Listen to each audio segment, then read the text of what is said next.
Mudiho w'ikaswida n'abaririmbyi baririmba ama profane kuko menshi bazi ko kumbura abantu baririmba indirimbo zimpayagiza amana batumvikana n'abantu baririmba ibindi mumenyereye tere twashaka kwerekana yuko ico ari ikintu gisanzwe twese turabana abantu n'abantu baririmba indirimbo atari zo guhagiza imana nabo nyene n'abantu nkatwe kandi nabo nyene barafise aho uko bemera nabo nyene rero muri gwa rukundo twari tureka dutegure match nkiyi izoduhuza ari match ya mikali tugira amahigwe adasanzwe emwe mu bantu bakunda ibikorwa byacu aravuga ati cyari twarabakubise abadandaza b'imiduga abigitega twarakubise none wumva mwebwe rero ariko gusa twebwe twovuga nuko turiteguye cyane nkuko ama match menshi tumaze gukina nibaza yuko bamwe muri mwebwe mu muhari muramaze kubona ko dufise umugwi udasanzwe n'umugwi kumbure abanda bamenyeshe ko ku mwaka uza dushobora gukina coupe du président umva rero mwe mwumva ko ari umugwi udasanzwe na furaha na kupigwa sasa ebana kubishana nataka kipindi wanapopigwa sema wanapopigwa hapana sisi kabisa neka nunganire ko akantu bari babaje ati ngo mbega abantu bazokunguka iki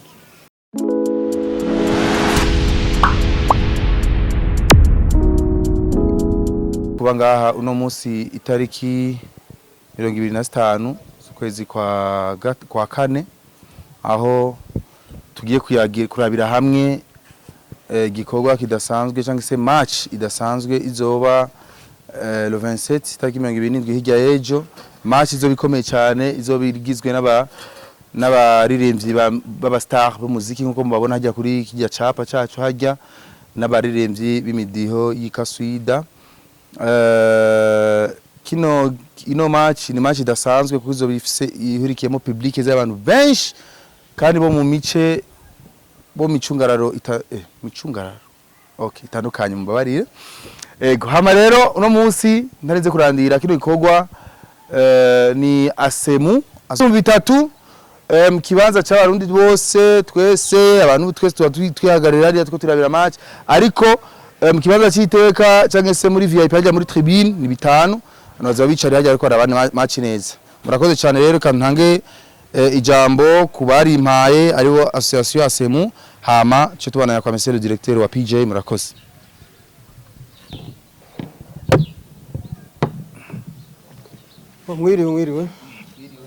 mwiriwe abandi n'abazayibo mwiriwe sanga n'abashinwa ni bumva ikirundi bo majambo make nkuko bivuze kandi imbere ya byose reka dushimire Imana data twese mu ijuru duhaye kano kanya keza turi mutekano ntangere ahantu heza nkaha mu gihugu cyiza cy'u Burundi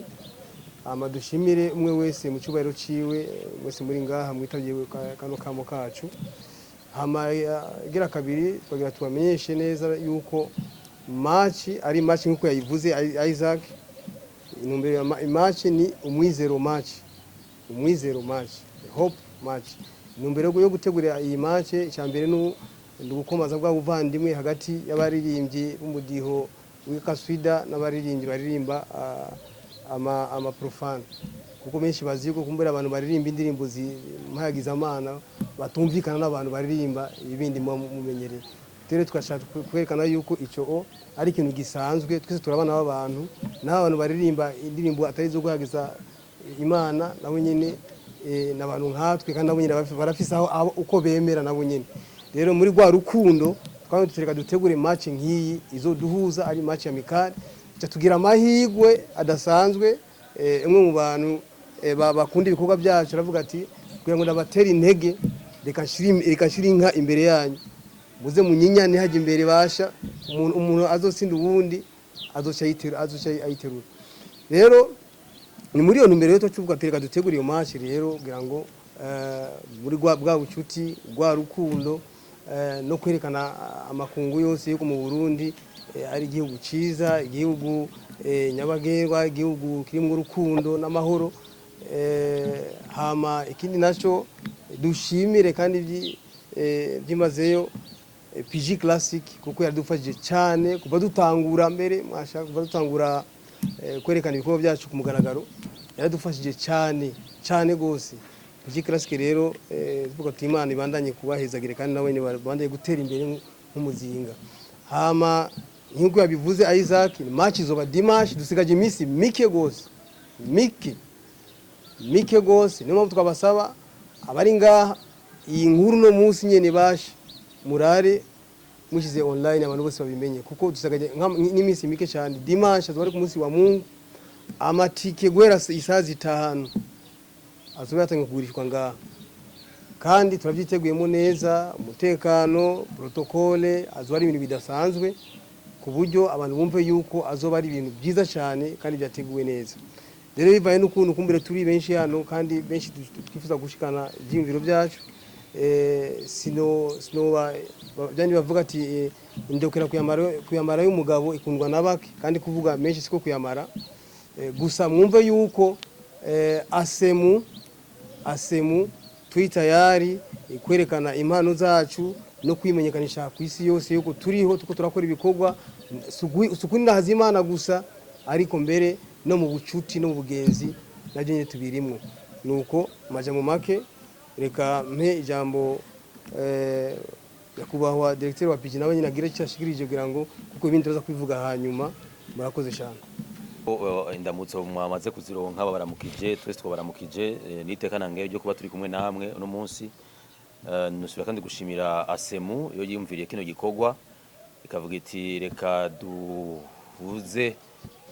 ubucuti, dukomeze ubucuti hagati y'abaririmbyi barimba indirimbo zitari zo kuninaza no gutazira Imana ariko indirimbo ziri mu bundi butumwa, hamwe kandi n'abaririmbyi basanzwe baririmba indirimbo za Kaswida. Twebwe rero nka PG Classic twaravuze tuti reka tubane dushigikira ibikorwa by'abaririmbyi cyangwa umuntu wese ariko arakora kugira ngo yiteze imbere cyangwa ashikane izina ry'igihugu ku yindi ntambwe. Rero kumenyekanisha igihugu biri mu nzira nyinshi, gukundisha igihugu bene cyo n'abanyamahanga biri mu nzira nyinshi, nibi ni bimwe mu bikorwa Asemu iri kurakora kugira ngo igihugu tugikunde, tukimenye, abari hanze bakimenye, tumenye ko igihugu cyacu ari nyabagendwa. Rero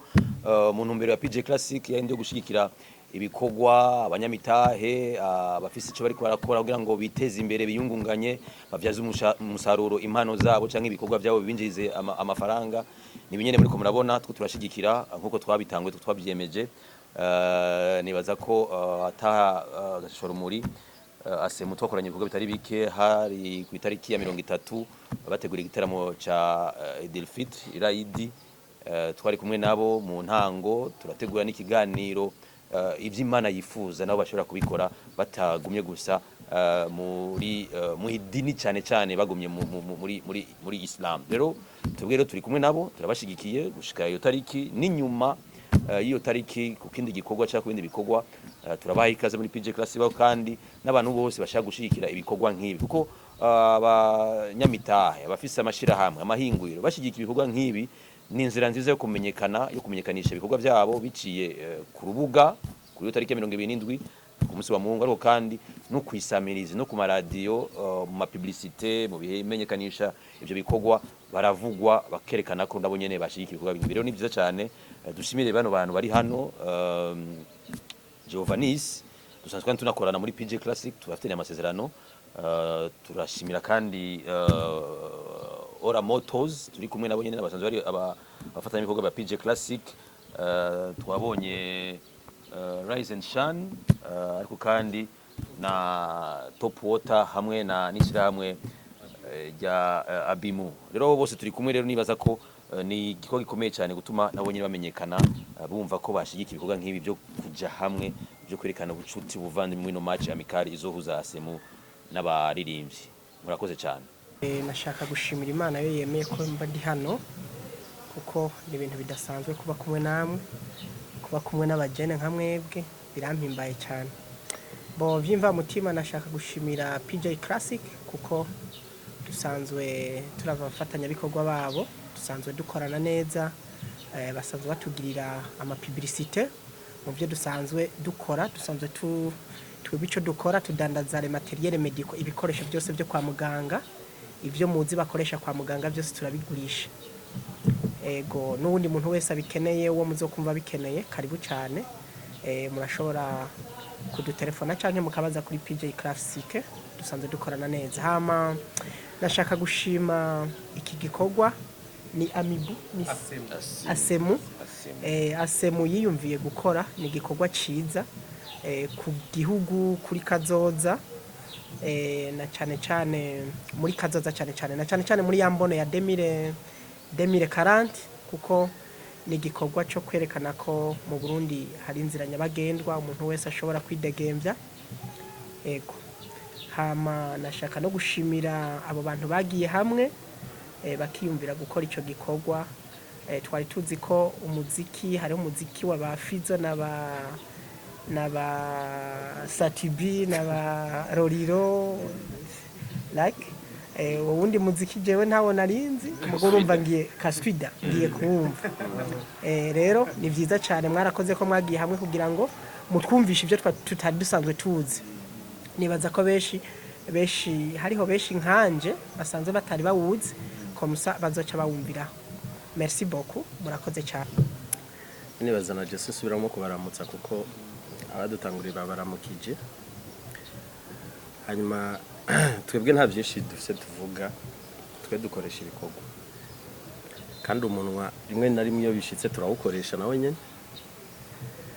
kandi nabo nyene tuzohura sinzi nawe ingene bahora babikora muri Kaswida sinzi ingene bigeme nibaza kujya musingira bazotwumvisha twumva uko biba bimeze ariko gusa twebwe ikintu twovuga nuko turiteguye cyane nkuko amamatch menshi tumaze gukina nibaza yuko bamwe muri mwebwe mu muhari muramaze kubona ko dufise umugwi udasanzwe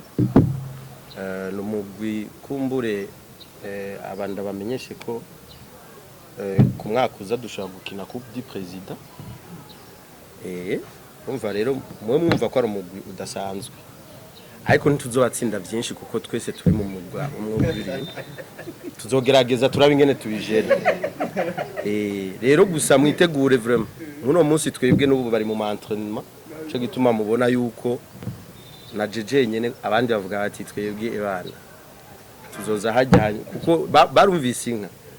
dora tujya ama brochette tugasanga wari aka brochette kariko morceau zitanu inka rero urumva umwe wese azokwidagadura twe tuzoza tuje kuyitwara nico kuko mu makinyi dusanzwe dufise nibaza ko umukinyi abakinyi bashaka kuzoba batahari ni batatu gusa n'umuntu yitwa Dramati sihari hamwe na Ipax na Farias na hamwe na Mpeti undi bari kumwe muri Uganda ya Augusto nibaza nibo ba artiste bonyene batazoba bahari abandi kiretse nk'uwo buri umwanya sino abandi bose ba Mukombozi ba Emerisani ba Rinoji bose bazoba bahari kikosi kirakwiye kabisa ba Wallace muri defense kuri attaque naho yabana muravyumva King Star twarabakubise abadandaza b'imiduga abigitega twarakubise none wumva mwebwe rero tumbirize lugha zikichanganya ndio unaona Kiswahili kinakuwa ni kachumbeli mpilao. Sasa hawa jamaa kwa kweli hiyo siku ni bora tu wasikui kwa sababu hiyo ngombe sisi tayari tumesha wapigwa forfait kwa sababu hiyo ngombe tayari tushanunulia mchele sasa tushalika watu watakuja kula alafu nimemwona na kadogo sijui kadogo alimbaka ile muziki wa Mama Mia